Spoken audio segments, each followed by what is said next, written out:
Karena yang menghadirkan adalah penasihat hukum terdakwa atau terdakwa, kesempatan atau giliran berikutnya kami berikan kepada penasihat hukum terdakwa. Silakan Pak.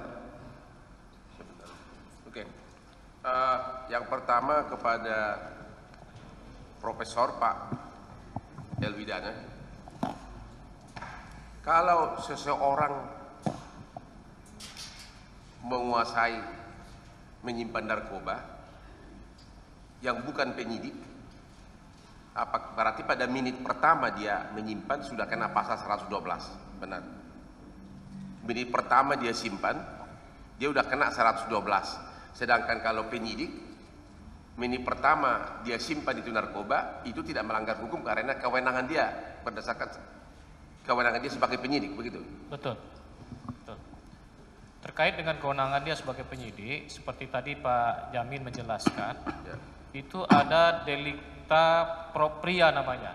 Ya. Delicta propria itu artinya delik yang hanya bisa dilakukan oleh orang-orang dalam kapasitas tertentu. Ya. Pasal 140 itu adalah delicta propria. Ya. Hanya bisa dilakukan oleh orang dalam kapasitas selaku penyidik. Jadi kalau seandainya dia menyimpan barang itu dalam kedudukannya selaku penyidik, maka tentu tidak mungkin dia bisa dikenakan 112 atau 114. Akan tetapi yang tepatnya adalah menurut saya adalah 140. Demikian. Oke. Kalau pelaksanaan dari 140, kalau seorang penyidik, tadi Anda mengatakan penyidik itu karena dia menyimpan dalam kewenangan dia, dalam rangka pensitaan, maka dia tidak melanggar hukum waktu dia menyimpan. Kalau semua ketentuan yang terkait dengan penyimpanan, artinya dia menawarkan, bukannya disimpan, tapi dia tawarkan untuk dijual, apakah tetap itu kena 140 atau 114? Karena tadi Anda mengatakan 112 dan 114 awalnya itu, titik awalnya itu berbeda dengan 140.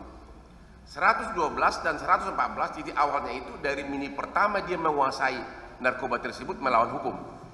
Sedangkan 140 menit pertama dia menguasai narkoba tersebut tidak melawan hukum.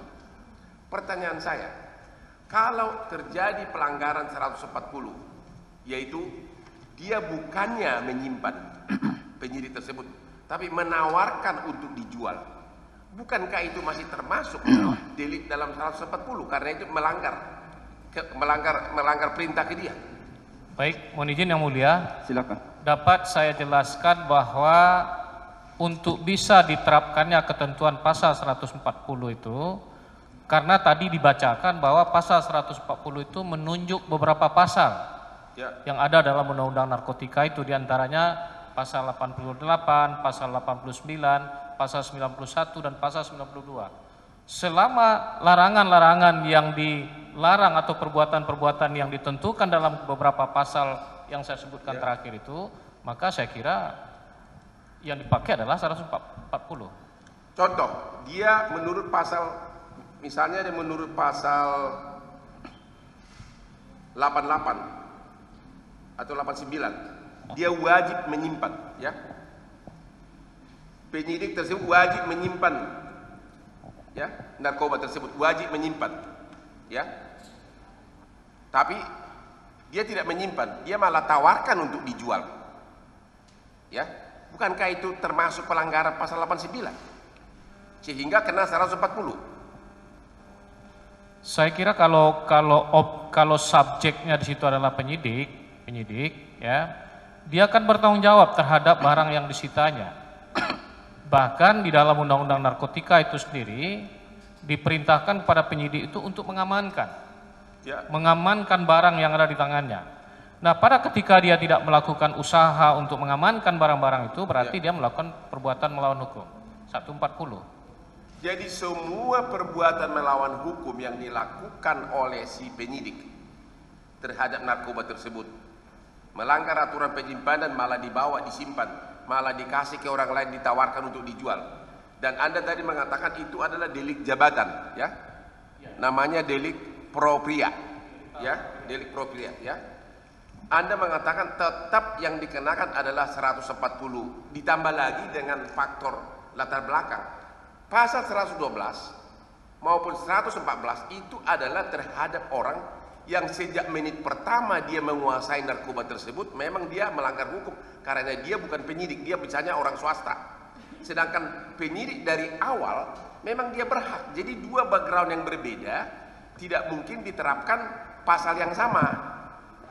Apakah Anda setuju apapun perbuatan yang dilakukan oleh penyidik, apakah itu menawarkan menjual, melanggar peraturan menyimpan, bahkan menjual pun, karena dia adalah delik propria, delik jabatan, maka tetap hanya yang dikenakan pasal 140. Saya kira untuk itu kita harus memperdebatkan pasal 88, 89, 91 dan 92 itu. Ya. Apakah itu menjadi bahagian dari yang dilarang dilakukan oleh seorang pejabat penyidik atau bagaimana? Itu yang pertama. Kemudian yang kedua yang harus didiskusikan menurut saya adalah soal subjek. Kalau subjeknya itu adalah penyidik, maka ya 140. Apapun perbuatannya asal melanggar peraturan, asal melanggar menyalahgunakan narkoba tersebut 140. Kalau modusnya seperti yang Pak Hotman kemukakan tadi 140. Oke. Jadi menurut ahli apapun perbuatannya, apakah itu melanggar peraturan penyimpanan, dilanggar peraturan simpanan, dipindahkan dari Polres misalnya dibawa ke Jakarta, itu sudah melanggar penyimpanan untuk ditawarkan dijual, itu tetap melanggar pasal 140. Ini agak berat saya menjawabnya, bisa dikategorikan 140, tapi saya kira begini. Makanya saya kemukakan tadi pasal 88, 89, 91 dan 92 itu harus dicerna terlebih dahulu, Kalau seandainya dia melakukan itu adalah dalam kedudukan sebagai penyidik, maka 140. Makanya subjeknya harus dilihat dulu. Subjeknya siapa? Delik propria itu adalah delik khusus yang subjeknya adalah penyidik. Kalau gitu saya tanya, kalau seorang penyidik harusnya menyimpan, tapi malah ditawarkan untuk dijual, apakah itu melanggar peraturan 89 yang harus menyimpan secara aman? Itu bisa dianggap sebagai pelanggaran terhadap tindakan dia dalam rangka mengamankan barang sitaan. Mengamankan pasal aman simpanan oleh pasal 89 itu diwajibkan, dan kalau dilanggar pasal 140. Kalau dari segi unsur subjeknya, tadi kan kita udah bahas bahwa 112 itu adalah terhadap oknum yang bukan penyidik. Memang dari menit pertama dia menyimpan barang, misalnya seorang swasta atau saya menyimpan barang narkoba tersebut, udah dari menit pertama dia sudah melanggar hukum. Sama juga kaitannya dengan ke 114. Jadi dari segi backgroundnya pun sudah berbeda. 112, 114 itu ditujukan kepada oknum yang bukan penyidik, sedangkan 140 ditujukan kepada penyidik. Pertanyaan saya, dari segi tadi, kalau melanggar peraturan penyimpanan, dilihat dari segi delik propria, kalau ternyata yang didakwakan adalah 112 dan 114, padahal yang melakukan itu adalah penyidik yang sah, baik dia ataupun atasannya. Tadi saksi yang kedua mengatakan ya penyidik apa juga pejabat kepolisian di Indonesia. Apa akibatnya terhadap surat dakwaan, batal atau tidak? Kalau seandainya, menizin yang mulia, kalau seandainya yang terbukti adalah pasal yang tidak didakwakan, tentu konsekuensinya dakwaan itu batal demi hukum. Dakwaan batal demi hukum. Jadi terhadap penyidik yang menyalahgunakan penyimpanan harusnya disimpan tapi malah dijual, harusnya 140 bukan 112 dan 114, dan karena dakwaan batal demi hukum. Oke, kita beralih ke yang lain, yang di luar 112, 140. Kita ke hukum acara pada umumnya. Apa akibatnya kalau hukum acara pidana dilanggar, apalagi pelanggaran tersebut sangat serius? Apakah surat dakwaan batal atau tidak? Baik, terima kasih. Mohon izin yang mulia, saya ingin jelaskan pertanyaan ini dalam kaitannya dengan ketentuan pasal 3 KUHP. Dalam pasal 3 KUHP disebutkan bahwa pemeriksaan perkara perkara pidana itu harus dilaksanakan berdasarkan ketentuan yang terdapat dalam KUHP. Dalam KUHP. Tentu juga dalam ketentuan-ketentuan hukum acara lain yang ada di luar KUHP. Demikian. Artinya dalam proses peradilan pidana itu mulai dari penyidikan sampai penuntutan bahkan sampai pada pemeriksaan di sidang pengadilan itu harus tunduk kepada ketentuan hukum acara. Jadi ketentuan hukum acara itu adalah rohnya penyelenggaraan peradilan pidana dalam rangka memidana ataupun membebaskan orang yang dihadapkan sebagai terdakwa ke dalam sistem peradilan pidana. Oleh karena itu menurut saya kalau seandainya ketentuan prosedural itu dilanggar dalam proses penyelenggaraan peradilan pidana itu, maka proses peradilan pidana itu harus dianggap sebagai sesuatu yang tidak sah. Nah, barangkali ini bisa mengingatkan kita pada apa yang pernah terjadi dalam sistem peradilan di Amerika. Mohon izin Yang Mulia. Silakan. Pada tahun 1963 ada seorang laki-laki bernama Ernesto Miranda dituduh melakukan tindak pidana penganiayaan dan pemerkosaan terhadap seorang perempuan berusia 18 tahun, Ernesto Miranda. Kemudian dalam proses pemeriksaan di penyidikan di polisi, dia diminta untuk membuat surat pernyataan bahwa dia mengaku bahwa dialah yang menganiaya, dialah yang memperkosa si perempuan itu. Kemudian dia dinyatakan bersalah di tingkat pertama, kemudian juga di tingkat banding dia dinyatakan bersalah, akan tetapi kemudian Mahkamah Agung Amerika membatalkan putusan tingkat pertama dan tingkat kedua itu dengan mengatakan bahwa telah terjadi pelanggaran prosedural di dalam proses beracara, yang hukum acara itu kan seharusnya harus melindungi hak-hak warga negara. Apa yang dilanggar waktu itu ketentuan hukum acara, yakni si terdakwa Ernesto Miranda ini tidak didampingi oleh penasihat hukum pada ketika dilakukan pemeriksaan. Itu adalah ketentuan prosedural. Nah, oleh karena itu secara internasional putusan dalam perkara Ernesto Miranda itu terkenal di dunia sebagai Miranda Rule. Kemudian kita kenal namanya Miranda Warning. Jadi oleh karena itu kita tidak boleh main-main menurut saya dengan hukum acara itu. Karena hukum acara itu tujuannya adalah untuk memberikan perlindungan terhadap hak-hak warga negara. Demikian. Anda tadi kasih contoh Miranda case. Apakah Anda juga bisa memberikan contoh yang kita nonton hampir tiap malam di televisi? Yaitu seorang polisi di Amerika pada saat menangkap seorang tersangka yang baru melakukan pembunuhan misalnya, walaupun mayatnya ada di depan dia dan darah si pembunuh berdarah-darah, kewajiban bagi polisi untuk mengatakan harus didampingi kamu berhak diam, kamu berhak didampingi pengacara, dan kalau kamu tidak sanggup membayar, negara akan bayar sama kamu. Apakah Anda tahu kalau itu tidak diucapkan dan kalau hakim tahu itu di persidangan pertama, case dismiss, kasus dinyatakan stop. Setuju? Betul, setuju. Itu adalah konsekuensi apabila terjadi pelanggaran terhadap ketentuan prosedural. Kalau misalnya sudah terjadi pelanggaran yang sangat serius terhadap hukum acara, mana yang dipentingkan? Keyakinan hakim atau hakim harus melaksanakan hukum acara walaupun mungkin suara hatinya menyatakan terdakwa bersalah? Sistem pembuktian kita menganut sistem negatif waterlek. Dalam arti kata, hakim dalam memutus sebuah perkara itu tentu harus didukung, keyakinan hakim itu harus timbul dari adanya dua alat bukti yang sah.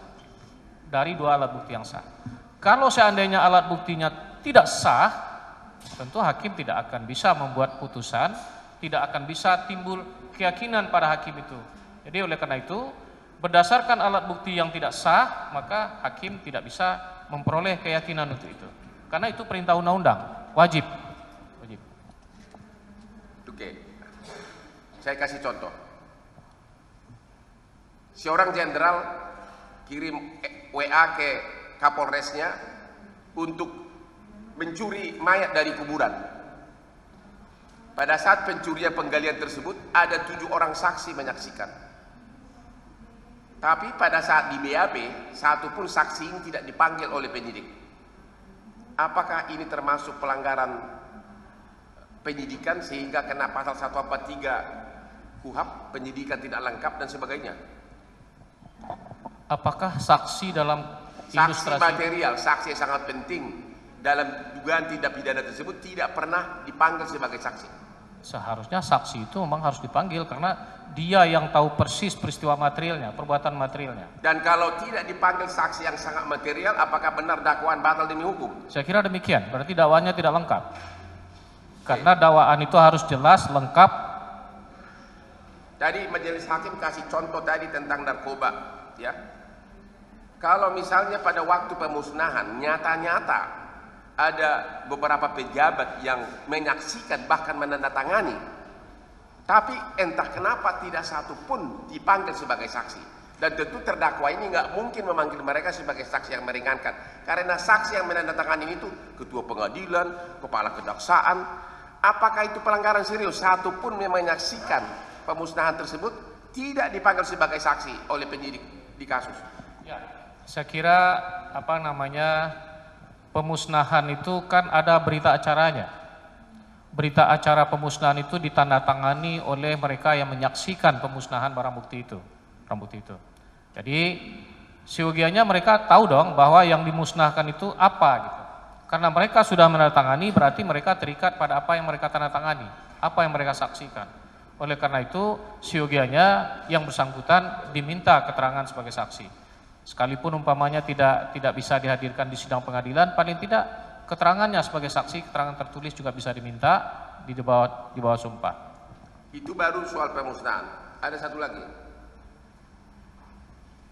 Barang narkoba tersebut adalah hasil tangkapan dari polisi, misalnya contoh di Bukit Tinggi. Dan mereka yang memproses, bahkan mereka juga panitia pemusnahan. Mereka yang mengatur pembungkusan dan sebagainya. Tiba-tiba ada tuduhan mengganti narkoba dengan tawas. 4 penyidik yang dari kepolisian Bukit Tinggi tersebut dibawa ke Jakarta jadi saksi. Tapi dalam BAP tidak ada satupun pertanyaan apakah ada penggantian sabu dengan tawas. Apakah itu melanggar pasal 143, pemeriksaan tidak lengkap, dan sebagainya. Saya setuju untuk mengatakan bahwa dakwaannya tidak lengkap, seperti yang disyaratkan dalam pasal 143 KUHP itu. Kenapa saya katakan demikian? Karena kalau boleh saya katakan, roh dari contoh kasus yang saudara penasihat hukum kemukakan tadi itu kan berawal dari adanya penukaran. Ya. Penukaran narkotika dengan tawas. Ya. Kata kuncinya di situ. Awal dari perbuatan melawan hukumnya di situ. Ya. Pertanyaannya sekarang adalah siapa yang menyaksikan, siapa yang melakukan penukaran itu? Kemudian siapa yang menyaksikan penukaran itu? Nah, kemudian siapa yang menyaksikan bahwa yang dimusnahkan itu adalah betul-betul narkotika. Sehingga dengan demikian tanpa kehadiran mereka, ya rasanya surat dakwaan itu tidak lengkap gitu. Dan kebetulan pemusnahan tersebut adalah perintah undang-undang narkotika. Ya. Pertanyaan berikutnya, jadi sudah satu pelanggaran serius, pejabat yang menandatangani tidak dipanggil, polisi pun yang tidak dipanggil. Sekarang yang ketiga. Narkoba yang diadili di Jakarta yang sekarang ini berasal dari narkoba di Bukit Tinggi. Sebagian masih tersisa di sana. Semula 35 kg, 5 kg disimpan di kejaksaan. Semula 40 kg, 5 kg disimpan di kejaksaan, 35 gram dihancurkan. Katanya 5 kg dari 35 ini ditukar dengan tawas dibawa ke Jakarta. Artinya induknya sama. Pertanyaan. Karena narkoba yang di Jakarta ini berasal dari narkoba di Bukit Tinggi yang sebagian masih tersisa aslinya narkoba di sana 5 kg. Sesuai dengan surat dakwaan jaksa, bukan menurut saya. Apakah harus dilakukan cek lab laboratori bahwa narkoba di Jakarta itu adalah sama dengan elemennya dengan narkoba di Bukit Tinggi? Dan akibatnya terhadap surat dakwaan apa?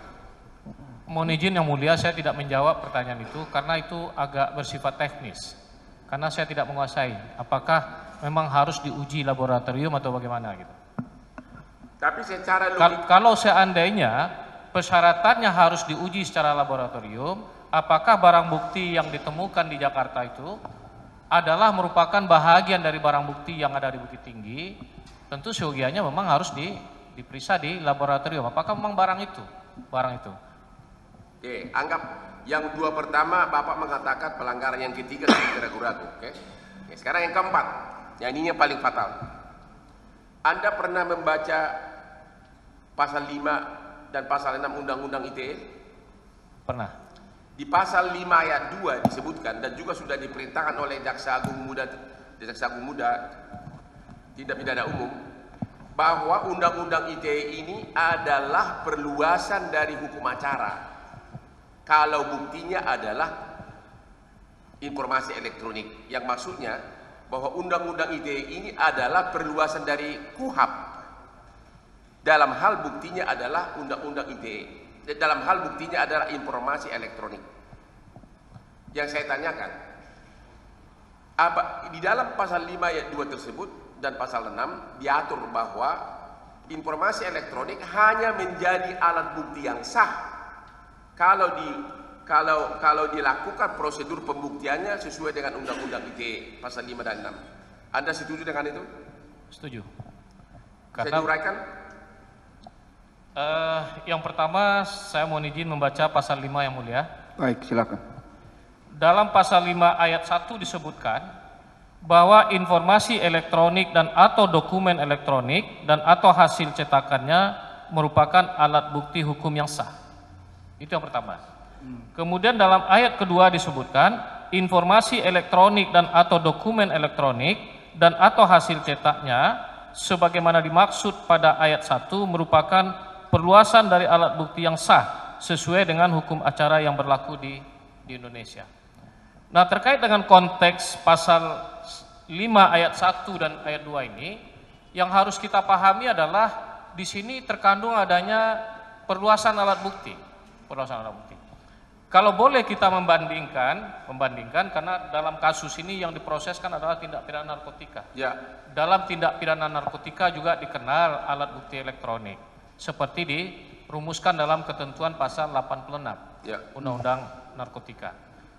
Undang-Undang Narkotika itu sendiri tidak membuat uraian secara lengkap tentang apakah kategori dari informasi elektronik atau data elektronik yang ada dalam undang-undang itu. Tidak dibuat kategori. Akan tetapi dalam undang-undang elektronik, dalam undang-undang ITE itu dikategorikan bahwa ada perluasan alat bukti. Kalau dalam pasal 86 tadi kita tidak tahu apakah ini merupakan bukti tersendiri terlepas dalam kaitannya dengan 184 KUHP atau bagaimana, tidak ada penjelasan. Akan tetapi di dalam pasal 5 ini dikaitkan dengan ketentuan pasal 184. Meskipun tidak secara eksplisit tapi disebut hukum acara pidana. Maka yang asli di situ adalah, yang pasti di situ adalah alat bukti yang sah itu kan diatur dalam 184. Nah, apakah 186 itu merupakan alat bukti tersendirikah dia atau merupakan alat bukti yang merupakan pengembangan dari alat bukti yang ada dalam 184? Karena begini, ada seorang hakim agung bernama Yahya Rahab?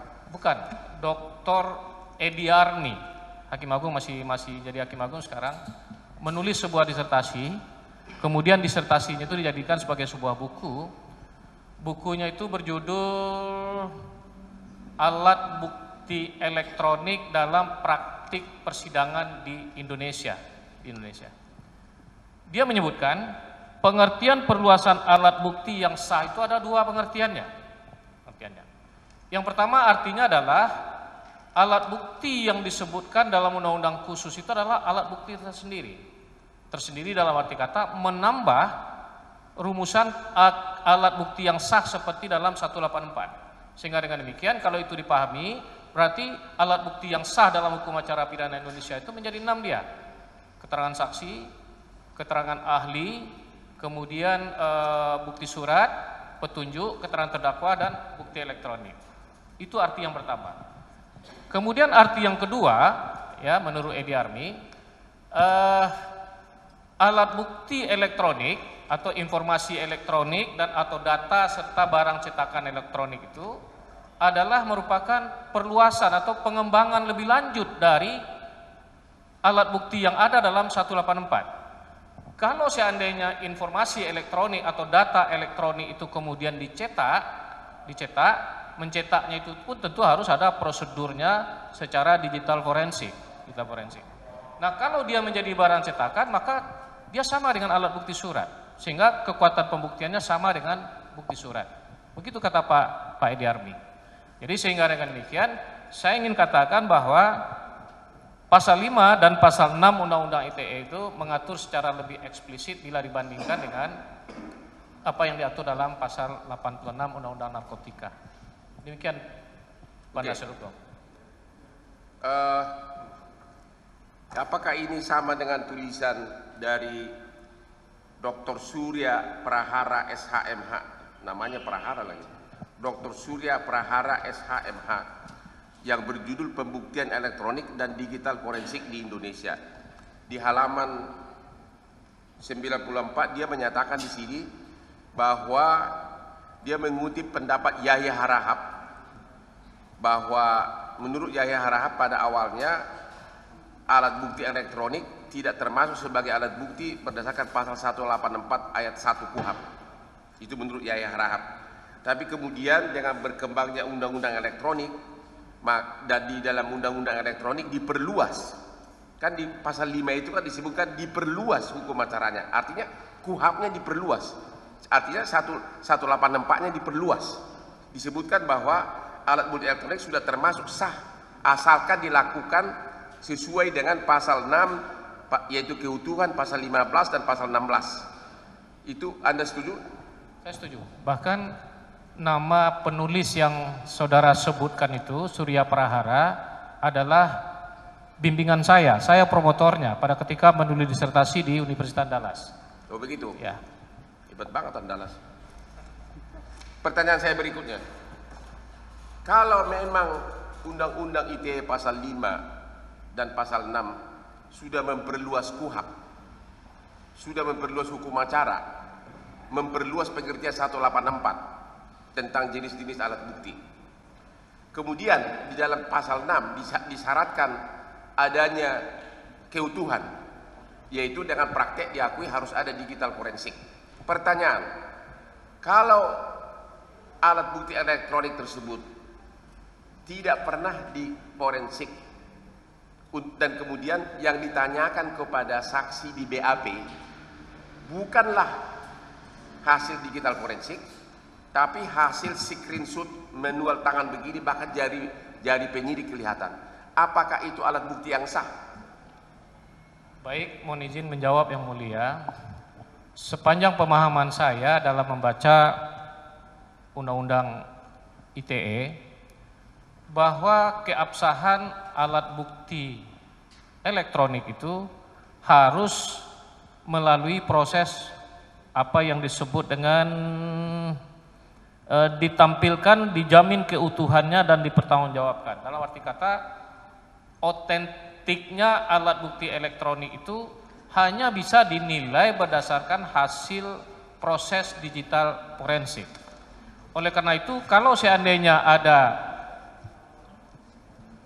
alat bukti yang kemudian ditampilkan sebagai hasil cetakan, akan tetapi dia tidak melalui proses digital forensik, maka menurut saya itu tidak bisa diterima sebagai alat bukti yang sah.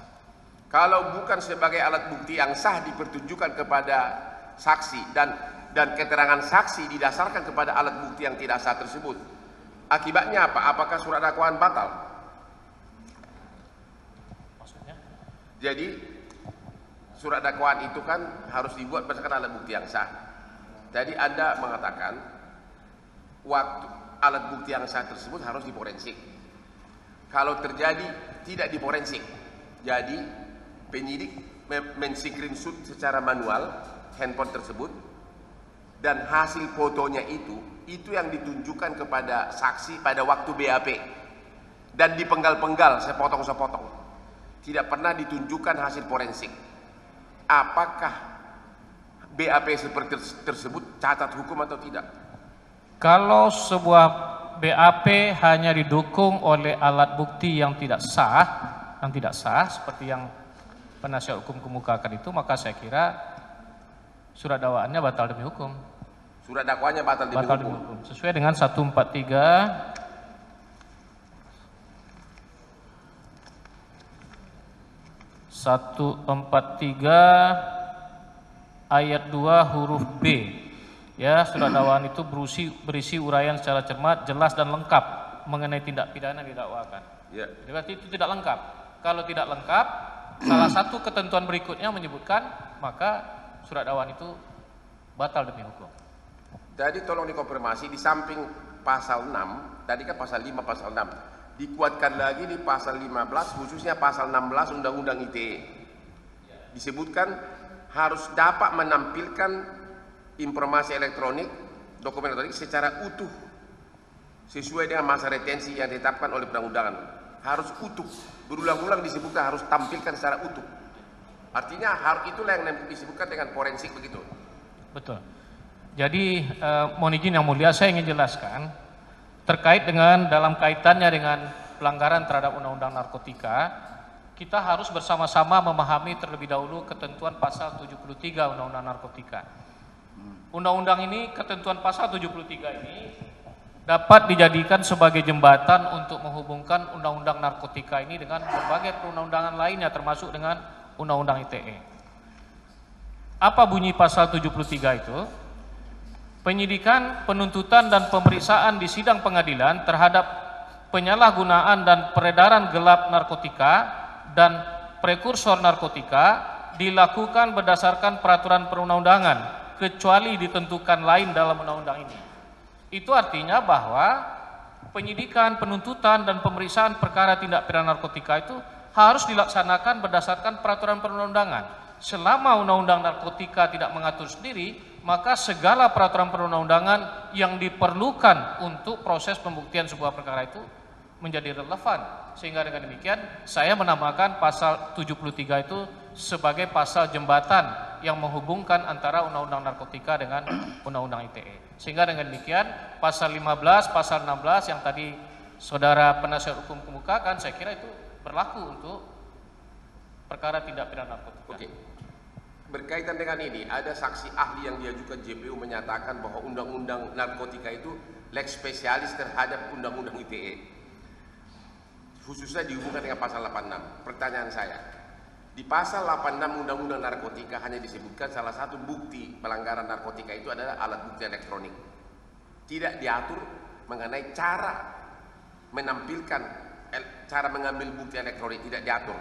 Makanya tadi Anda mengatakan di pasal 73 dipertegas kecuali diatur dalam undang-undang lain. Pertanyaan, apakah dengan demikian undang-undang ITE adalah hukum acara dari undang-undang narkotika?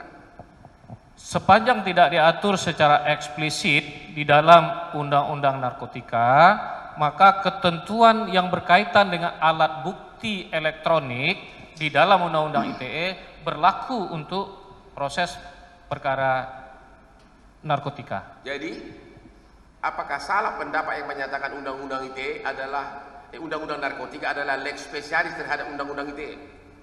Mungkin ahli itu punya argumentasi tersendiri. Saya tentu tidak ingin pula menyalahkan sesama biskota, tidak boleh saling mendahului, ya. Tapi paling tidak saya ingin katakan, sepanjang yang berkaitan dengan bukti elektronik, justru undang-undang ITE merupakan lex spesialis sistematis bila berhadapan dengan undang-undang narkotika. Sepanjang yang berkaitan dengan alat bukti elektronik. Tadi biskota Bapak sudah mendahului karena jawaban Bapak itu sudah menyalahkan pendapat saksi ahli tersebut. Coba Bapak kayak orang Batak. Mungkin tidak sependapat. Oke. Kalau gitu, jadi Anda mengatakan bahwa ada tadi pertanyaan dari JPU begini.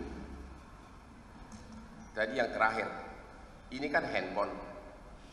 Di dalamnya ada chat. Misalnya Hotman telepon artis, ngajak kemana-mana gitu kan. Dicetak. Ya, dicetak, di screenshot. Memang secara formal ada buktinya. Cuma pertanyaannya, waktu mencetaknya itu, waktu mengekstrak, istilahnya mengekstrak, Itulah namanya digital forensik, baru diakui sebagai sah. Ini saya tanya sebelum ditanya oleh jaksa nanti. Kalau seandainya yang ditampilkan sebagai alat bukti di proses persidangan adalah informasi dan data elektroniknya yang bersifat original ya tidak perlu di digital forensik. Maksudnya digital original yang mana? Original artinya yang dibawa apa yang ditulis di secara, tapi utuh ya, masih utuh. Justru ini dipenggal-penggal. Nah, kalau dipenggal-penggal tidak bisa diterima sebagai alat bukti. Dan kedua, tadi saksi ahli mengatakan harus digital forensiknya dulu, baru dari situlah ditunjukkan kepada ahli, kepada saksi. Jadi bukan di screenshot seperti ini. Tadi kan Bapak mengatakan harus di digital forensik dulu, ya. Itulah yang ditunjukkan kepada saksi-saksi, ya, agar utuh. Kalau seandainya yang ditampilkan itu adalah hasil proses digital forensiknya, ya. Tapi kalau informasi aslinya yang ditampilkan, tapi itu jarang juga orang membawa ke sidang pengadilan, ya. Itu ditampilkan tidak perlu digital forensik menurut saya gitu. Tadi Anda mengatakan pasal 5 dan pasal 6 digital forensik itu harus utuh. Ya. Harus utuh. Betul. Karena kalau hanya sepotong-sepotong nggak mungkin itu namanya tidak utuh. Betul. Apakah Anda meralat jawaban saudara memang harus utuh, tidak boleh sepotong-sepotong? Kalau utuh iya harus utuh, tidak boleh. Jadi kalau hanya di screenshot itu kan di sini juga kan, agar jadi bukti harus difoto, harus di screenshot, harus di digital forensik. Penasihat hukum silakan bertanya, jangan digiring ahli itu sesuai dengan kehendaknya. Ya, ajukan pertanyaan yang mana kira-kira perlu pendapatnya, ajukan pertanyaannya, silakan. Terima kasih. Anda tadi sudah menjelaskan pengertian digital forensik, ya. Yaitu keseluruhan secara utuh diekstrak dari handphone tersebut. Ya. Itulah namanya yang asli. Setuju? Ya, setuju. Kalau di foto seperti ini, sepotong-sepotong, itu asli atau tidak? Di foto tidak. Foto tidak. Udah ketawa tadi jaksa, sempat gue jantungan kau bikin Sudah. Oke. Lanjutkan. Ada pertanyaan lain?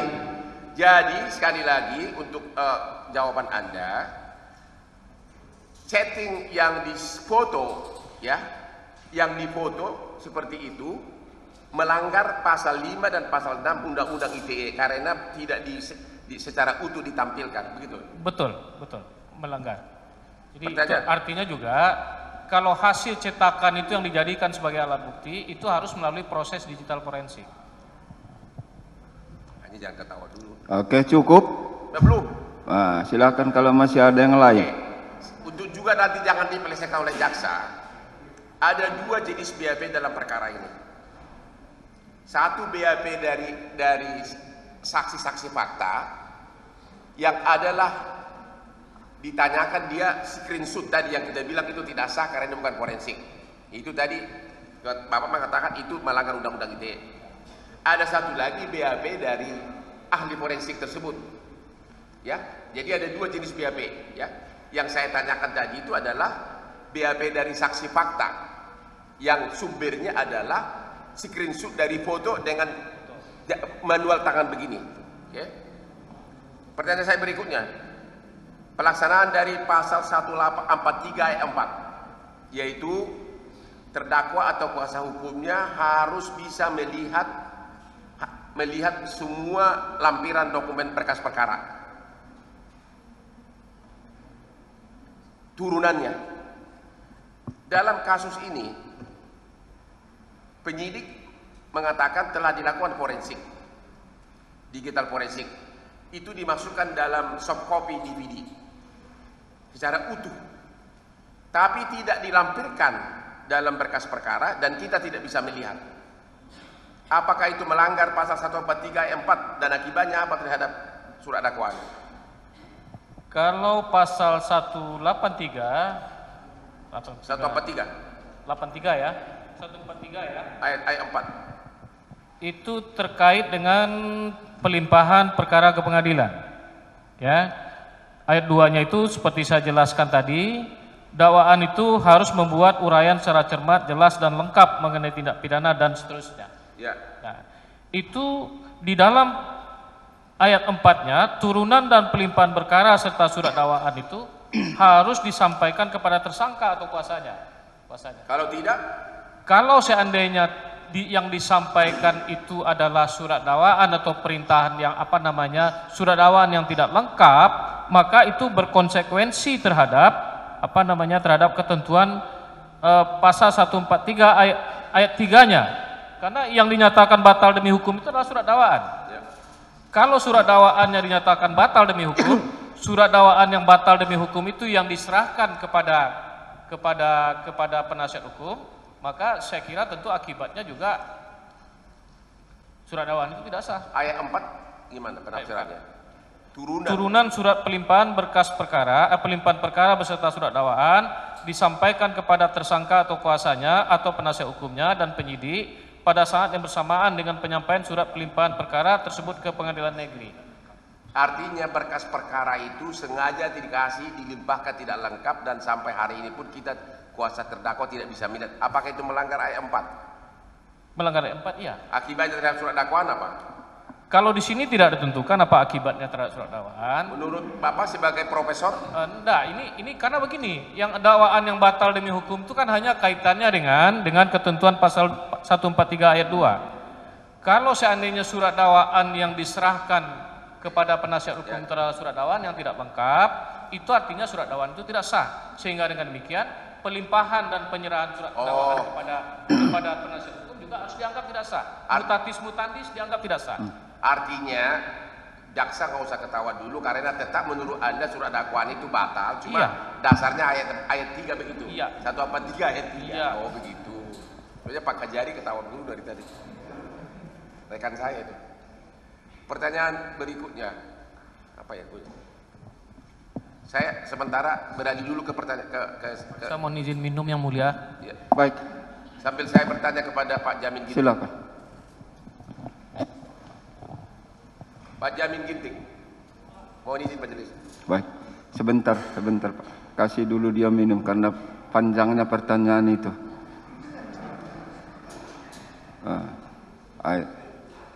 Pak Jamin silakan. Ginting, Bapak sebagai ahli yang salah satu pendapatnya dikutip oleh majelis hakim dalam perkara Sambo obstruction of justice, apa itu benar dengan terdakwa siapa?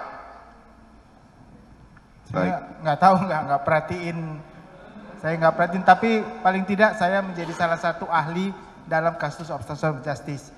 Tapi waktu itu ada sebagian memang dikutip nama saya dengarkan. Ketawa, jaksa ketawa mulu. Kalau saya nanya pasti sudah ada Baik, dasarnya. penasihat hukum, saya minta fokus. Ya orang Ini jaksa ahli ketawa, sedang majelis. menjawab, biar menunggu giliran. Iya, Giliran giliran. penasihat hukum dulu, ya. Saya minta fokus. Ya. Ini persoalan serius, Terima menentukan nasib dan hak terdakwa, ya. Saya minta seluruhnya jangan ada yang senyum-senyum, ketawa-ketawa dalam menghadapi kasus yang serius, ya. Silakan, waktu masih diberi kesempatan ke penasihat hukum terdakwa. Kita ke 140, 112 dan 114 Undang-Undang Narkotika yang tadi juga sudah dijawab oleh ahli ini, tapi karena ahli yang berbeda saya harus tanyakan. Apakah benar bahwa memang 140 itu memang ditujukan ada khusus delik kepada pejabat tertentu, yaitu delik apa namanya itu bahasa profia. Ya. Jadi sejak dari awal berangkatnya itu sudah beda unsurnya dengan 112 dan 114. Sejak dari awal.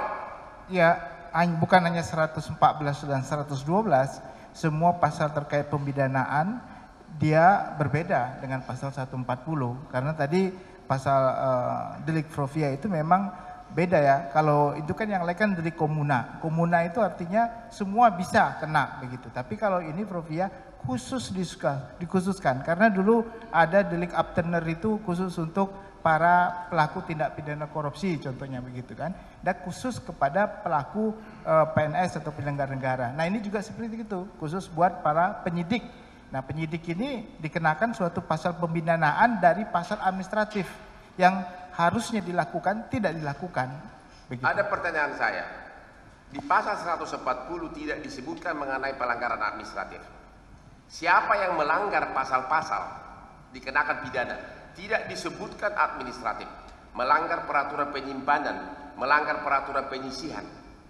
Apakah itu berarti melanggar peraturan penyimpanan penyisihan harusnya dia simpan tapi dibawa ke Jakarta untuk dijual? Apakah itu masih dalam skop pasal 140? Ya, dalam konteks pasal-pasal yang selain dari pasal 140 kan ada tata cara penyidikan, tata cara pemusnahan, tata cara melakukan pengambilan barang bukti, penyegelan dan segala macam itu. Ternyata dalam melaksanakan tugas seperti itu ada perbuatan yang tidak dilakukan sebagaimana pasal-pasal itu sudah atur. Yaitu misalnya dia tidak menyimpan tapi malah dibawa ke Jakarta. Itu kan melanggar peraturan penyimpanan, oleh karenanya tetap 140. Ya, dalam konteks dia tidak melakukan penyimpanan atau tidak disimpan pada tempatnya yang tidak semestinya, itulah pelanggaran yang dimasukkan dalam pasal 140 itu, begitu. Itu masuk. Jadi pelanggaran 140 bukan hanya pelanggaran administratif. Itulah pelanggaran administratif. Kan ada polisi diperintahkan untuk menyimpan barang pada suatu tempat tertentu, tapi dia pindahkan barang itu ke tempat lain. Nah, untuk itu kan dijual atau ditawarkan dijual.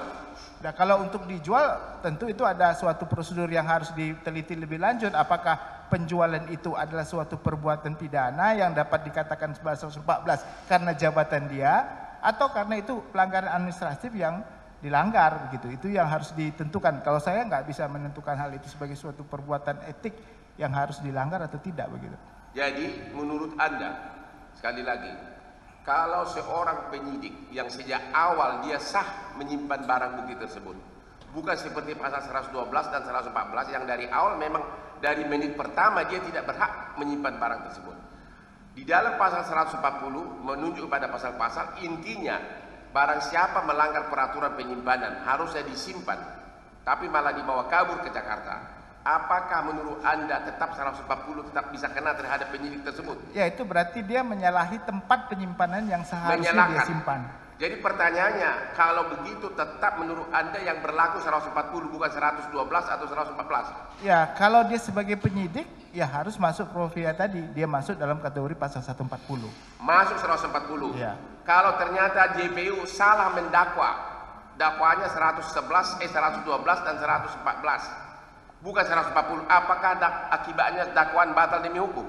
Ya, itu kembali loncat lagi ke hukum acara berarti ya. Nah, dalam konteks 143 tadi kan sudah disebutkan. Ya. Dalam 143 ayat 2 huruf B, jaksa itu harus menguraikan secara cermat, jelas dan lengkap mengenai tindak pidana yang didakwakan dengan menyebutkan waktu dan tempat tindak pidana dilakukan.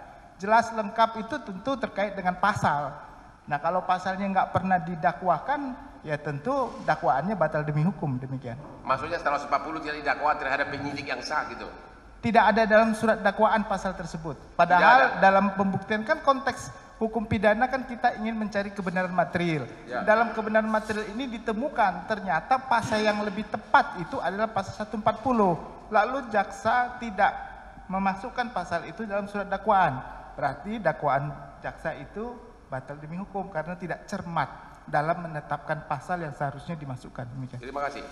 Tidak beralih ke apakah pasal penyertaan juga kena ada di pasal 140 kalau misalnya seorang jenderal menyuruh Kapolresnya untuk melanggar peraturan penyimpanan, berarti pasal 55 juga berlaku terhadap 140. Ya, konteks penyidik dalam konteks ini kan deliknya delik pidana formil ya dalam konteks ini kan. Jadi semua bisa aja, ada orang yang menyuruh melakukan, ada yang disuruh, ada yang menghancurkan, ada yang dianjurkan, itu bisa terjadi seperti itu. Terima kasih. Pertanyaan berikutnya, pelaksanaan 143 KUHP. Dalam kasus ini kita pernah mengajukan eksepsi bahwa semua pejabat yang menandatangani perintah pemusnahan tidak di BAP. Kemudian juga terbukti di persidangan memang tidak pernah di BAP. Hakim pada waktu itu menolak eksepsi, alasan itu sudah pokok perkara, dan ternyata di pokok perkara terbukti tidak pernah di BAP, tidak pernah dipanggil sebagai saksi pejabat-pejabat yang menyaksikan pemusnahan. Yang kedua lagi, semua penyidik yang melakukan pemusnahan, yang juga menangani kasus tersebut di Bukit Tinggi juga tidak pernah diganti, ditanyakan apakah mereka mengetahui ada narkoba diganti dengan tawas. Apakah menurut Anda pertanyaan kunci dari saksi yang sangat penting seperti itu merupakan pelanggaran serius hukum acara dan akibatnya apa terhadap surat dakwaan? Ya, dalam konteks penyalahan prosedur hukum acara itu bukan hanya berlaku dalam eksepsi, sampai putusan akhir, sampai kapanpun kalau ada temuan ya dari para pemeriksa ini, hakim begitu ya, dan para pihak ya tentunya yang sebagai pemeriksa, bisa saja diputuskan lepas dari segala tuntutan hukum karena dakwaan jaksa batal demi hukum. Tidak hanya dalam konteks di pengadilan negeri, di pengadilan tinggi, bahkan kasasi pun boleh. Boleh ya? Jadi boleh saja gitu. Asalkan ada memang temuan terkait adanya tadi eksepsi yang belum diperiksa, ternyata waktu diperiksa dan dimasukkan dalam putusan akhir begitu. Oh bisa ya, tidak Bisa. harus diputus eksepsi ya? Tidak, itu menyalahi hak asasi manusia itu namanya kalau di Kalau dalam pemeriksaan pokok perkara benar terbukti yang diajukan di eksepsi tersebut, semua terbukti, tidak diperiksa semua pejabat yang tanda tangan pemusnahan, bahkan polisi pun yang menangani kasus tersebut tidak pernah ditanyakan apakah melihat ada penggantian tawas narkoba dengan tawas. Itu sudah terbukti semua di pemeriksaan pokok perkara. Mana yang harus didahulukan oleh hakim? Kalau misalnya apakah keyakinan hakim, bisa saja hakim yakin terdakwa bersalah, tapi setelah melihat bukti-bukti formal tersebut, harusnya majelis hakim bersikap bagaimana? Nah, dalam konteks majelis hakim kan tentu melihat di 183 itu dua alat bukti dan, kalimatnya dan bukan atau. Ya, dan ini. Dan juga dalam konteks doktrin kita tidak semata-mata hanya karena keyakinan. Keyakinan itu muncul dan timbul diambil dari alat bukti. Nah, kalau alat bukti memberikan keyakinan bagi hakim untuk menyatakan suatu orang bersalah atau tidak bersalah, maka orang itu bisa diputuskan sesuai dengan keyakinan hakim. Tapi hakim tidak bisa dengan keyakinannya tanpa alat bukti. Demikian. Artinya harus ada alat bukti yang sah, lengkap dan jelas, dan surat dakwaan harus jelas dan lengkap begitu. Ya, konteksnya kan sudah dikatakan di putusan MK 21 juga mengatakan untuk memutuskan suatu orang bersalah atau tidak salah harus diperlukan dua alat bukti yang sah sebagaimana dimaksud dalam pasal 184. Alat bukti yang sah begitu. Untuk dapat menjadi alat bukti yang sah, ya ada ketentuannya 184. Oke, beralih ke pertanyaan lain. Sehubungan dengan hak dari terdakwa atau kuasa hukumnya untuk mendapatkan turunan dari surat dakwaan berkas perkara. Kalau tidak lengkap, apalagi ada bukti berkas yang sangat esensial, tidak dilampirkan dalam berkas perkara, terutama itu menyangkut tuduhan bukti utama, apa akibatnya terhadap surat dakwaan? Saya kasih contoh begini.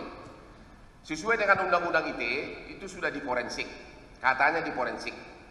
Katanya dimasukkan dalam soft copy DPD. Tapi tidak dilampirkan dalam berkas perkara, tidak pernah dikasih ke terdakwa atau kuasa hukumnya. Bahkan terdakwa dan kuasa baru tahu setelah persidangan saksi fakta hampir selesai. Apakah hal seperti itu melanggar hukum acara 143 ayat 4 atau bagaimana, dan akibatnya apa terhadap surat dakwaan? Ya, dalam konteks alat bukti, apakah alat bukti saksi, alat bukti surat, ya, maupun nantinya petunjuk dan keterangan terdakwa, dan termasuk ahli juga, semua yang terkait dengan kebenaran material dan fakta-fakta hukum harus diungkapkan, tidak boleh disembunyikan, apalagi oleh pejabat negara atau dalam ini perwakilan negara untuk melakukan penuntutan, yaitu JPU. Nah, waktu JPU mendapatkan bukti tersebut, dia tidak boleh memilah-milah sesuai dengan keinginannya. Oh, bukti ini kami nggak hadirkan karena takut nanti dakwaan kami tidak terbukti. Oh, bukti ini kami masukkan karena ini akan menjadi alat bukti yang menguatkan. Atau waktu melakukan pemeriksaan BAP terhadap saksi, dia tidak tunjukkan bahwasanya ada bukti yang menentukan bahwasanya bukti ini kalau dihadirkan keterangannya berbeda dengan apa yang dia harus sampaikan. Nah, inilah yang menyalahi ketentuan hukum acara. Akibatnya hukumnya apa kalau Ya, terbukti? nah, jadi sekarang berikutnya, apakah sebatas BAP? Nah, karena kan dalam ketentuan contohnya kita anggaplah masuk ke dalam pasal 185 terkait dengan saksi. Saksi adalah yang diterima sebagai keterangan yang sah apa yang saksi sampaikan di depan persidangan. Nah, walaupun dia menghadirkan dalam BAP tadi bukti yang tidak sah, tapi kalau keterangannya di pengadilan sudah dihadirkan bukti tersebut dan dia ditanya sesuai dengan bukti yang sudah ada, maka keabsahan keterangannya itu yang benar adalah di pengadilan, bukan di BAP. Tetapi kalau bukti itu pun tidak pernah dihadirkan dan suatu ketika diterima, ya, didapatkan oleh pengacara, oleh siapapun, ternyata ada bukti lain yang sangat menentukan, dan itu sangat menentukan bagi penasihat hukum. Nah, ada dua kemungkinan ini. Pertama adalah penasihat hukum akan memasukkan itu dalam nota pembelaan, sehingga itu menjadi bahan pertimbangan bagi majelis hakim untuk menentukan ternyata saksi-saksi yang diterangkan itu kualitas ya, keterangan saksinya tidak bisa dibenarkan. Karena apa? Tidak didasarkan kepada alat bukti yang lain, jadi tidak bersesuaian. Yang bersesuaian adalah alat bukti yang dihadirkan oleh penasihat hukum. Begitu, Yang Mulia. Oke, kalau gitu saya akan ulang lagi tadi ya saksi pertama, karena saksi ahli berbeda, saya akan tanya ulang. Terkait dengan alat bukti yang sah atas bukti elektronik, apakah Anda setuju itu diatur dalam pasal 5 dan pasal 6 Undang-Undang ITE? Anda boleh jelaskan? Nah, terkait dengan alat bukti, tadi sudah disebutkan bahwasannya alat bukti elektronik yang dimaksud dalam pasal 86 Undang-Undang ITE. Konteksnya ini saya begini, alat bukti itu secara umum diatur dalam konteks pasal 184. Cara-caranya, jenisnya, semuanya ada di situ secara terang. Tetapi alat bukti elektronik tidak disebutkan karena memang dulu belum ada alat bukti elektronik tersebut. Lalu dikembangkanlah dalam Undang-Undang ITE terkait dengan pengembangan dan perluasan alat bukti yang sebagaimana disebutkan dalam pasal 5 dan pasal 6. Berarti acuan terhadap semua alat bukti, bagaimana caranya, pengambilannya, jenisnya, dan bentuknya itu harus ditentukan dalam ITE. Jadi ITE itu adalah konteks hukum acara untuk mendapatkan alat bukti dan jenis-jenis alat bukti yang sah menurut ketentuan Undang-Undang ITE karena dia informasi elektronik. Kalau undang-undang lain tidak menyebutkan bagaimana cara mendapatkannya, kualitasnya bukti tersebut, maka kembali lagi kepada Undang-Undang ITE, tidak merujuk kepada undang-undang tersebut. Kecuali memang undang-undang tersebut sama seperti pasal 184 disebutkan saksi adalah yang menerangkan, saksi boleh satu asalkan ada keterangan lain dan sebagainya diuraikan dengan baik itu, maka ketentuan itu akan berlaku bagi ketentuan undang-undang materialnya. Tapi kalau undang-undang materialnya tidak menyebutkan, dia balik lagi ke hukum acara ITE-nya tadi di Undang-Undang ITE-nya. Demikian. Oke, hukum materialnya dalam Undang-Undang Narkotika di pasal 86 menyebutkan salah satu alat bukti adalah ya, dengan alat bukti elektronik. Tapi hukum acaranya tidak diatur. Dan Anda mengatakan tadi karena tidak diatur, maka Undang-Undang ITE adalah sebagai hukum acara dari Undang-Undang Narkotika, benar? Kalau bukti itu ada namanya bukti, tapi dalam hukum acara bagaimana untuk mendapatkan bukti tersebut? Kita harus bedakan jenis-jenis bukti dengan bagaimana mendapatkan bukti tersebut dan bagaimana mengaitkan kualitas bukti tersebut, ya. Kualitas barang bukti menjadi alat bukti. Ini kan kita bicara tentang informasi kan sebagai suatu alat bukti. Ya. Kalau bicara tentang alat bukti, tidak sembarangan untuk menghadirkan di persidangan alat bukti.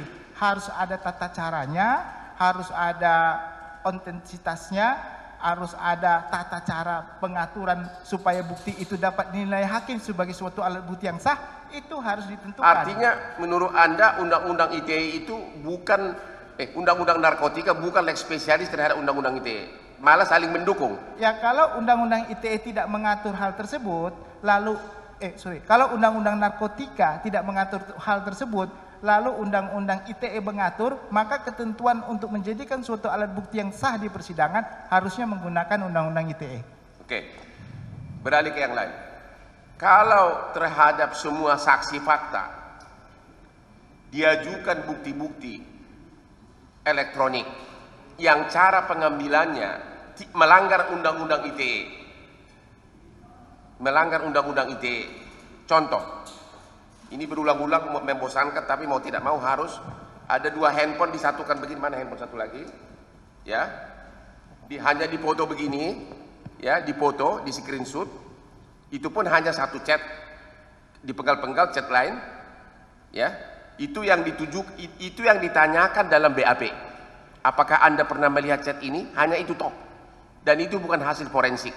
Artinya tidak sesuai dengan undang-undang. Apakah bukti seperti ini yang hanya screenshot oleh penyidik sesuai nggak dengan undang-undang ITE? Dan oleh karenanya sah atau tidak? Ya, kita kembali lagi mengenai kualitas alat bukti. Ya, tadi saya sudah bicarakan kualitas alat bukti yang tidak pernah diatur dalam KUHP. Ya, KUHP ya, sorry. Ya. KUHP yang tidak pernah diatur. Di mana diatur tata cara menjadikan suatu barang bukti tadi ataupun apapun itu namanya menjadi suatu alat yang bukti yang sah. Di mana diatur? Diaturnya perluasan alat bukti ada di ITE. Kalau ITE menginginkan tata cara itu dilakukan supaya menjadi suatu perluasan alat bukti yang sah, maka harus ikutinlah ketentuan ITE tersebut. Kalau undang-undangnya tidak mengatur, berarti dia tidak bisa menjadikan suatu alat bukti yang sah kalau tata caranya tidak mengikuti aturan undang-undang ITE. Begitu. Terima kasih. Pertanyaannya, dengan demikian keterangan saksi yang di BAP, saksi fakta, yang berasal dari bukti screenshot yang tidak sesuai dengan undang-undang ITE, apa akibatnya terhadap keterangan saksi tersebut? Ya, semua itu tidak bisa menjadi alat bukti yang sah di persidangan. Maksudnya keterangan saksi itu pun tidak bisa? Tidak bisa, karena itu kan alat bukti kan banyak ya. Ada beberapa, ada alat bukti surat, ada saksi. Nah, kalau saksinya diterangkan dengan suatu alat bukti yang tidak sah, maka kualitas saksi tadi menjadi kualitas yang tidak sah juga karena dihadirkan berdasarkan alat bukti yang tidak sah. Nggak bisa dong. Kalau semua saksi fakta keterangannya adalah tidak sah, akibatnya terhadap surat dakwaan apa? Ya, tadi kembali lagi yang pasal 143 ayat 2 huruf B, dalam dakwaannya tidak cermat, tidak jelas dan tidak lengkap, dan itulah dasar batal demi hukum. Batal demi hukum. Iya. Oke, kita beralih ke yang lain. Terdakwa ini dituduh memerintahkan tawas dengan narkoba dengan tawas. Ya. Ternyata di forensik pun tidak ada sama sekali. Tidak ada bukti forensik atas chatting tersebut. Yang ada adalah bukti chatting beberapa bulan sesudahnya. Apakah bukti chatting yang hanya di screenshot tadi yang tak sama sekali tidak ada forensik juga batal demi hukum atau cacat?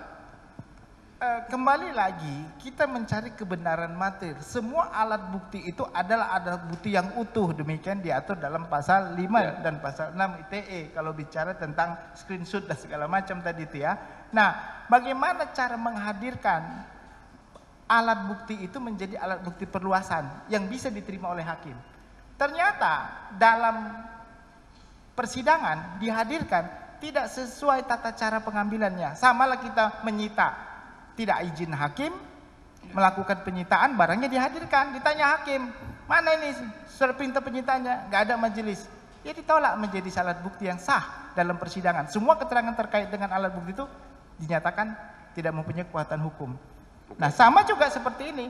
Kalau kita meyakini alat bukti itu diambil dengan tata cara yang tidak sesuai dengan ketentuan aturan mengambil transaksi elektronik sebagai suatu alat bukti perluasan sebagaimana masuk undang-undang ITE, hakimnya harus menolak.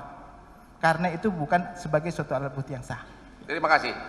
Mengikuti pendapat tadi, jadi dengan berlakunya undang-undang ITE, harusnya pada saat setiap BAP harusnya mengikuti pendapat Anda tadi, harusnya bukti forensik yang diekstrak itulah yang harusnya ditanyakan kepada saksi fakta, baru kemudian diminta tangkapannya. Bukan screenshot yang dipenggal-penggal. Ya, kalau itu memang nantinya menjadi suatu alasan yang memang begitu tata caranya. Karena kan saya mohon maaf bukan ahli ITE yang mulia. Jadi tata cara seperti itu saya juga harus ditanyakan kepada ahli ITE. Tapi menurut saya kembali lagi alat bukti yang didapat dengan tata cara yang tidak sesuai dengan ketentuan. Nah, kalau ketentuan ITE tadi mengatakan utuh, berarti menurut saya ketentuan utuhnya itu memang ada di situ, sehingga itu menjadi suatu alat bukti yang sah untuk bisa dijadikan. Kalau tidak utuh, menjadi tidak sah. Demikian kan terminologi bahasa yang dimasukkan dalam pasal 5 dan pasal 6 yang mulia. Oke. Masih ada? Silakan kalau masih ada pertanyaan. Masih ada. Silakan. Ini agak panjang majelis, mohon maaf, tapi materi berbeda semuanya, bukan diulang-ulang. Roh dari kasus ini adalah yang sudah mengindonesia seorang calon Kapolda Jawa Timur dituduh memerintahkan menukar tawas dengan narkoba. Narkoba dengan tawas. Tapi pada waktu dilakukan forensik sengaja bulan-bulan chatting tersebut terjadi, yaitu bulan Mei dan bulan Juni, tidak ada forensiknya sama sekali. Tidak ada forensiknya atas chatting tersebut. Menurut Anda ini pelanggaran atau hanya malpraktek? Justru roh kasus ini itulah yang paling penting, tapi tidak ada forensik sama sekali. Bisa dijawab, silakan. Maksudnya arti pelanggaran dan malpraktek itu? Maksud saya gini, kasus ini kan sebagaimana Bapak juga dengar, Ya. seorang jenderal memerintahkan sabu ditukar dengan tawas yang katanya trawes, sehingga menjadi ngetop kasusnya. Itu diambil dari chatting yang dipenggal-penggal tadi dengan screenshot. Tapi waktu dilakukan forensik, tidak ada forensik atas chatting tersebut pada bulan tersebut. Ini kebetulan chatting tersebut dilakukan katanya bulan Mei dan Juni 2022. Yang diforensik itu adalah bulan Juni, akhir bulan Juni ke belakang. Sedangkan Mei dan Juni sama sekali tidak ada forensik, sehingga chatting mengenai tukar narkoba dengan tawas itu sama sekali nggak ada forensik. Menurut Anda itu suatu pelanggaran hukum atau hanya malpraktek atau apa? Ya, kembali lagi saya katakan tadi, semua alat bukti, barang bukti yang dimiliki oleh jaksa penuntut umum harusnya dihadirkan dalam persidangan untuk mencari kebenaran material. Nah, pertanyaannya ya, kalau seandainya jaksa nggak mau menghadirkan itu untuk menguatkannya, kalau dihadirkan sehingga itu akan melemahkan tuntutan jaksa, dalam dakwaannya juga akan melemahkan. Bagaimana? Berarti kebenaran materialnya tidak akan pernah terungkap. Berarti melanggar hak asasi daripada terdakwa begitu. Kalau ahli forensik yang melakukan mengakui memang dia tidak melakukan forensik untuk bulan Mei dan Juni, di mana ada chatting mengenai tawas dan narkoba tersebut. Bukan jaksanya yang lalai, tapi memang tidak ada forensiknya. Kalau tidak ada, ya memang tidak ada bukti yang bisa dijadikan dasar membuktikan orang melakukan tindak pidana, sehingga dia harus dibebaskan.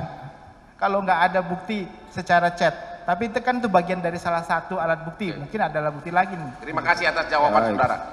Saya beralih ke topik lain dan ini yang terakhir, Pak Majelis, tapi nanti akan saya tanyakan kepada dua-duanya. Kaitannya dengan Mededadir turut serta, meeting of minds. Kalau misalkan benar seorang jenderal memerintahkan untuk menukar narkoba dengan tawas, di bulan Mei, atau mungkin itu sampai Juni ada pembicaraan tersebut. Tapi tanggal 24 September, si jenderal memerintahkan tarik musnahkan itu narkoba.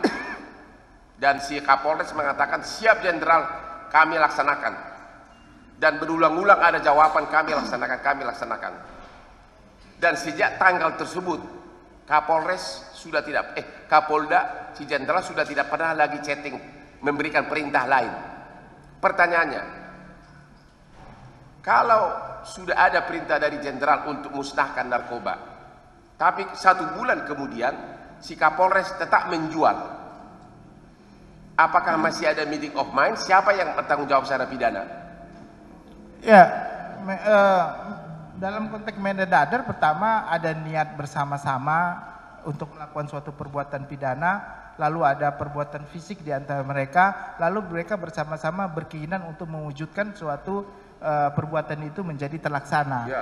Nah, jadi kalau ingin mewujudkan berarti diwujudkan bersama-sama. Kalau salah satu tidak ingin mewujudkan suatu perbuatan tersebut, lalu ada orang lain ingin mewujudkannya, maka pertanggungjawaban pidana adalah pada orang yang mewujudkan perbuatan tersebut. Jadi si jenderal tadi itu tidak diminta bisa bertanggung jawab pidana karena sudah perintahkan stop, tarik dan musnahkan.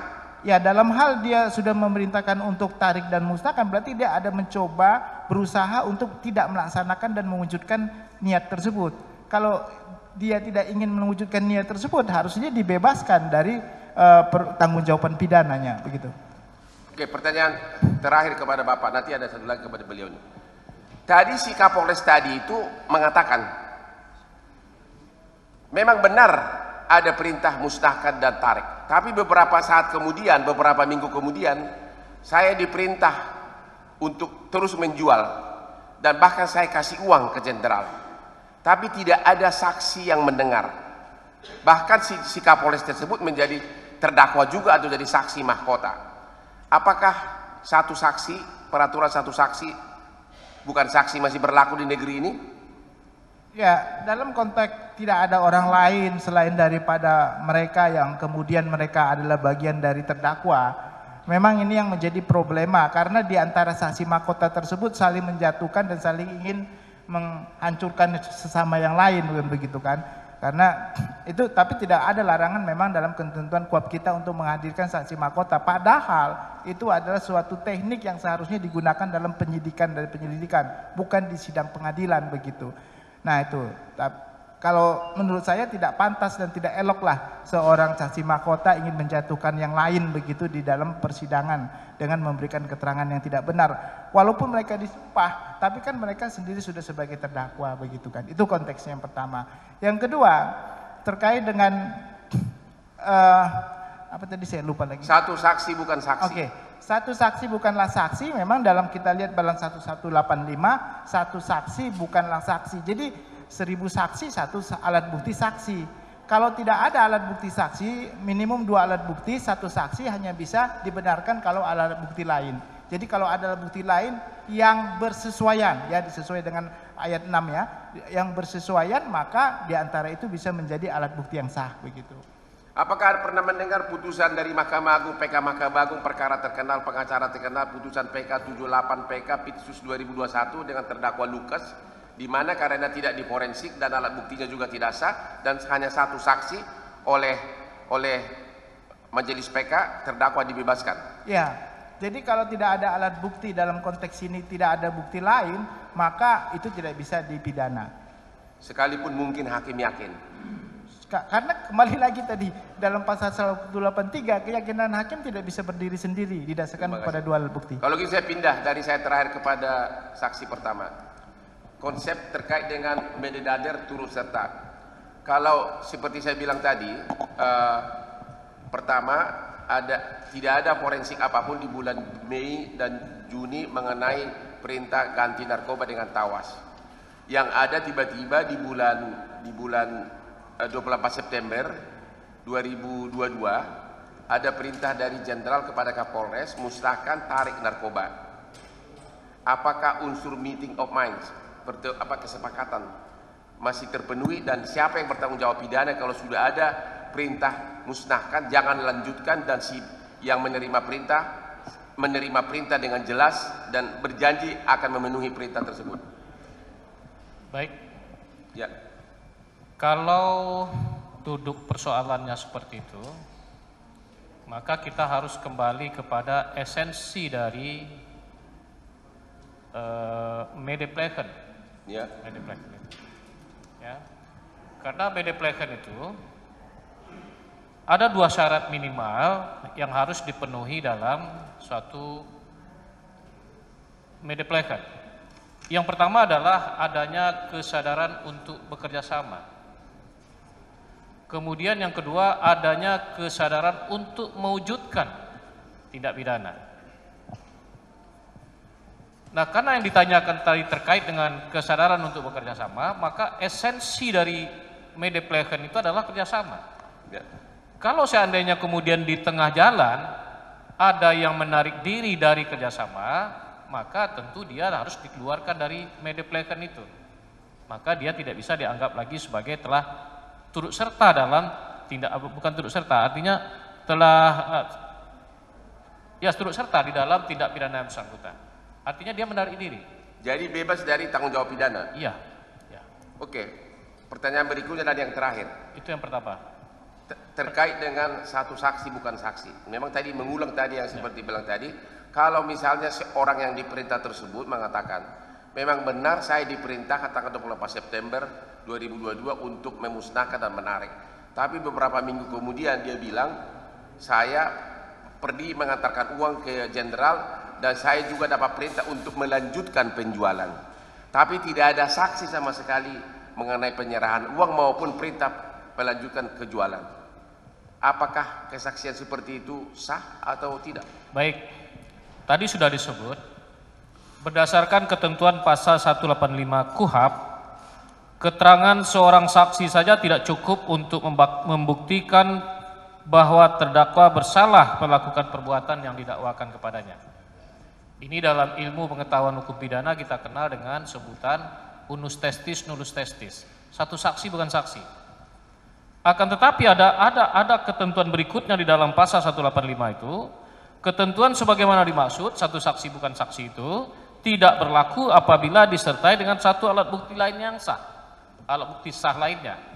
Nah, jadi harus didukung, keterangan satu saksi itu harus didukung oleh alat bukti lainnya, sehingga baru dia bisa diterima sebagai alat bukti. Tapi kalau seandainya dia tidak didukung oleh adanya satu alat bukti sah lainnya, seperti disebut dalam 184, maka tentu keterangan saksi itu tidak bisa diterima sebagai keterangan sebagai alat bukti. Terima kasih majelis, cukup dari saya. Baik.